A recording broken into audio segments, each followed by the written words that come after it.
તળાવ કૈલાસ વાટિકામાં સમાધાન માટે બોલાવી યુવાનને માર મારી છરી વડે હુમલો કરાતા ઇજાગ્રસ્ત યુવાનને સારવાર અર્થે હોસ્પિટલમાં ખસેડાયો હતો.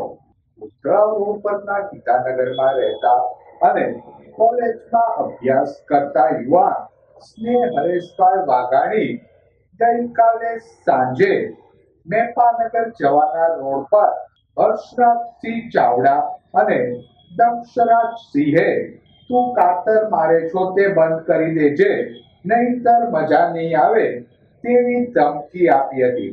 આ બાબતે સમાધાન કરવા માટે બોર તળાવ કૈલાસ વાટિકા ખાતે સ્નેહ વાઘાણી, તેનો ભાઈ કૃષિલ, કપિલ સહિતના ભેગા થયા હતા.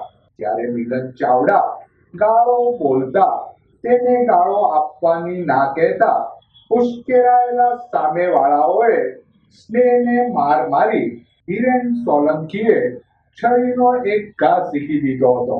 દરમિયાન સંદીપભાઈ લકુમ વચ્ચે પડતા તેને પણ હિરેન સોલંકીએ છરી મારી ઈજા પહોંચાડી હતી. બનાવ અંગે સ્નેહ વાઘાણીએ હર્ષરાજસિંહ ચાવડા, મિલનસિંહ ચાવડા, દક્ષરાજસિંહ અને હિરેન સોલંકી વિરુદ્ધ બોર તળાવ પોલીસ મથકમાં ફરિયાદ નોંધાવી હતી.